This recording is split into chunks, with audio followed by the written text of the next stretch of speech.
I would hope he would do in 24 hours is to give Putin an ultimatum and basically tell Putin, look, you're done here. And if you're not done here, we and our allies in Europe are going to surge weapons, surge aircraft, and we're going to clear you out of here because you're not going any further than Ukraine. Now let's get more on the response to the death of the Russian opposition leader Alexei Navalny.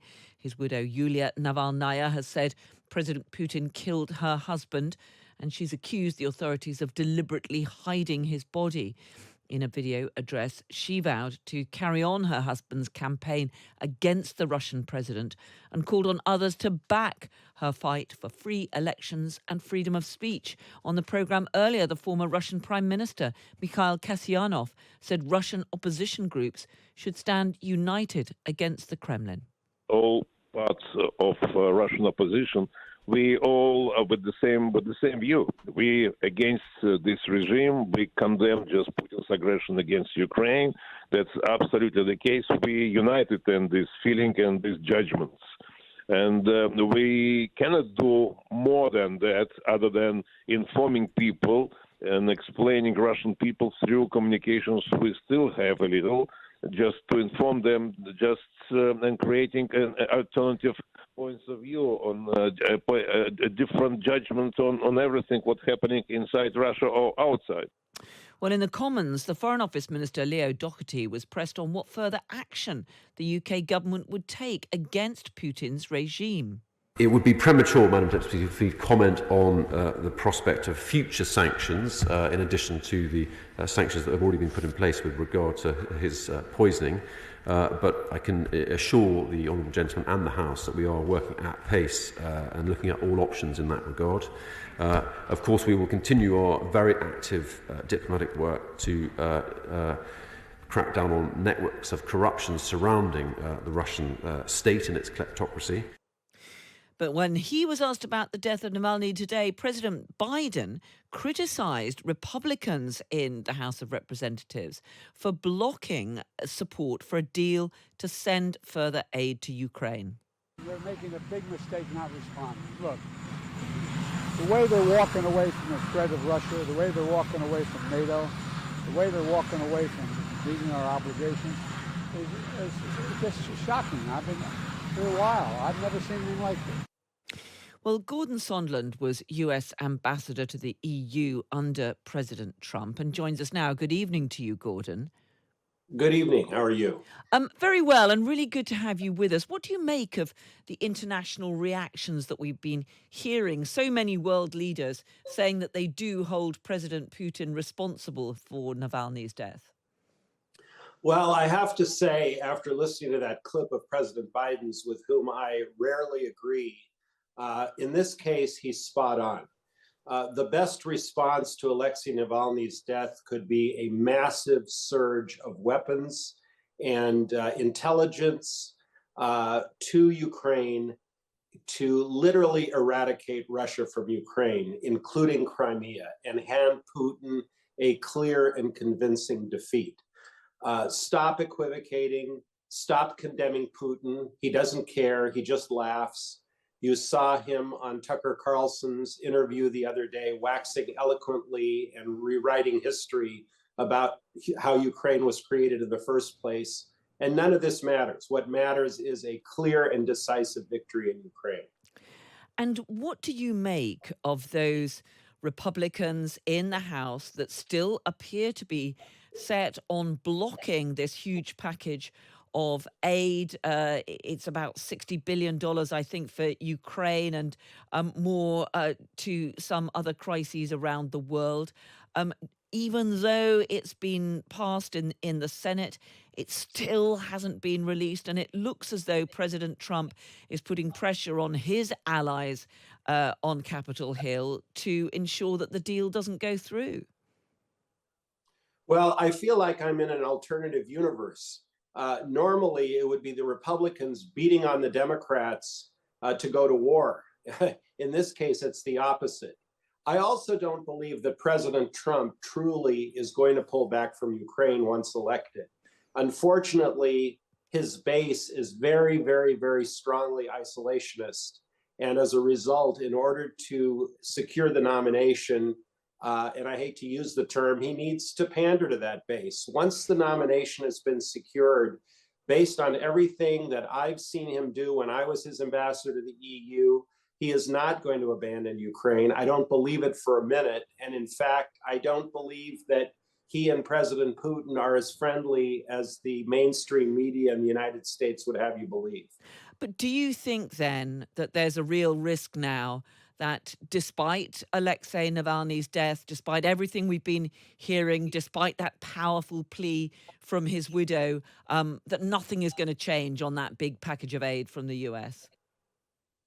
Well, one can only hope that it does, because from a pure selfish perspective on the part of the United States, pound for pound, us letting the Ukrainians essentially fight a proxy war for the United States and its European allies is the best deal we could have ever gotten. And I hate to say that because it sounds cruel and it sounds unsympathetic to those Ukrainians who have died or those loved ones who have lost family members in the war.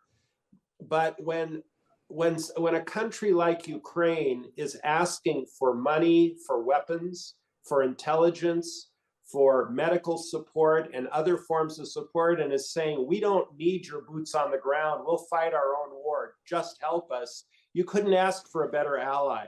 And for the Republicans not to see a bargain, because Republicans are always about a bargain, I don't get that at all.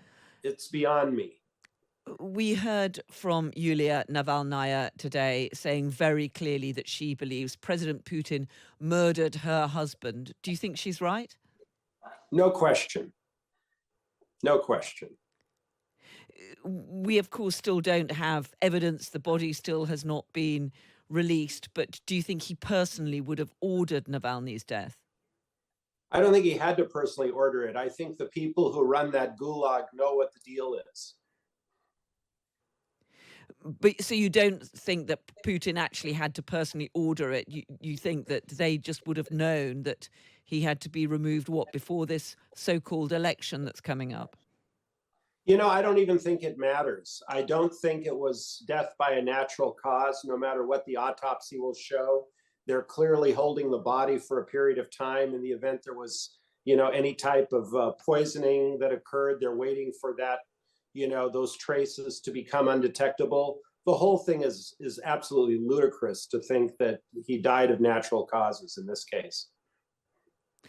What about the reaction in Russia to Navalny's death? We have seen some people out on the streets laying flowers on set and so on.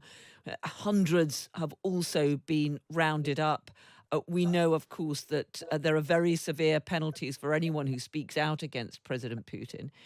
What do you think this does for President Putin's grip on power? I think it strengthens it. And I think the only way to loosen his grip on power is to keep him fully consumed in Ukraine, to the point of where the Ukrainians are now hitting Russian positions inside of Russia. Ukrainian airspace is completely clear of any Russian aircraft. And I think it requires an enormous political will on the part of not only the United States, but the EU to do this. He needs to be stopped in Ukraine. That is clear. What about this question of sanctions? The British Foreign Office Minister was talking about that today. There are, of course, already a lot of sanctions against Russia and against Russian oligarchs. Do you think that there is more that could be done there? I think there's a lot more that could be done. Particularly, each and every EU member needs to do a lot of self-examination as to whether they're truly working in concert to cut Russia off of every financial avenue available to it. What tends to happen is the United States imposes sanctions, and then out of the 27 member EU countries, there are always a few that continue to like to do business with Russia because their parochial interests are at stake, as opposed to looking at the common good here. And the common good is to stop Russia cold. And of course, in many cases, when it comes to EU countries, that comes down to energy supplies, doesn't it? Because that is the area where Russia has still been able to carry on exporting and thus getting money in to fuel its war. Well, President Trump, when he was in office, along with my colleagues and myself, spent a great deal of time during the construction of Nord Stream 2 trying to kill it and trying to persuade not just Germany, but other potential EU beneficiaries of the folly of their actions by allowing Nord Stream 2 to proceed. Not only did it weaken Ukraine economically, but it strengthened Russia economically, and it hooked Europe on complete dependence on Putin's whims. And, were we geniuses by, prognosticating those things? No, it was pretty obvious to anyone. But again, cheap gas is like cocaine, and Europe was really hooked on it. And now look where it's brought them. You said that you don't think that President Trump would abandon Ukraine if, and he certainly looks certain to get the Republican nomination, and it's quite possible he could win another term in the White House. You clearly worked closely with him when you were ambassador to the EU. We have heard President Trump talking about how he would solve the Ukraine war in a day. Well, what do you think he would do about the war there, which is grinding on with terrible loss of life on both sides? And we've just seen the Ukrainians having to pull back from one important city. Well, what I would hope he would do in 24 hours is to give Putin an ultimatum and basically tell Putin, look, you're done here. And if you're not done here, we and our allies in Europe are going to surge weapons, surge aircraft, and we're going to clear you out of here because you're not going any further than Ukraine. That's what I hope he would do. And based on everything I know about the way he conducted his foreign policy when he was in office, and we haven't spoken in a while, I think that would be the direction he would go. I don't believe for a minute he would abandon Ukraine. What about, though, President Trump's threat to some NATO countries who he believes are not spending enough on defense, and clearly not all of them are up to that 2% goal? Do you think he was serious when he talked about saying that, well, not only would he not support a fellow NATO ally if there were to be threatened, but indeed that he'd be encouraging such an attack? No, I think that was a silly comment on his part. And the funny thing is I think he knows it was a silly comment. What he would do, however, is he would use whatever coercive tools are at his disposal from an economic standpoint to make sure that long list of countries that is not even spending 2% of its GDP, when in fact the 2% was a voluntary commitment. I would argue that, given the situation today, it calls for 3 or even 4% of GDP by some countries, certainly a minimum of 2. And I think President Trump is tired of having America always shoulder the burden when it is clearly a risk that should be spread amongst those that are the most vulnerable, and that's Europe. So I think he would probably talk about tariffs, talk about trade sanctions, to do things not to encourage Russia to attack an ally, but to encourage an ally to start writing bigger checks internally. Just finally, I wonder what you made of those comments we've heard from the British Foreign Secretary, Lord Cameron, saying very directly to those Republicans who are holding up that additional support to Ukraine that they risk repeating the appeasement of the Nazis before the Second World War.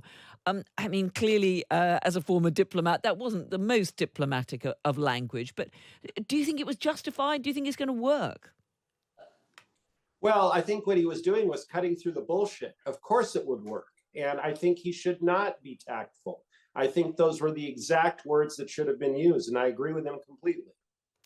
Gordon Sondland, US ambassador to the EU under President Trump. Really good to speak to you tonight. Thank you so much.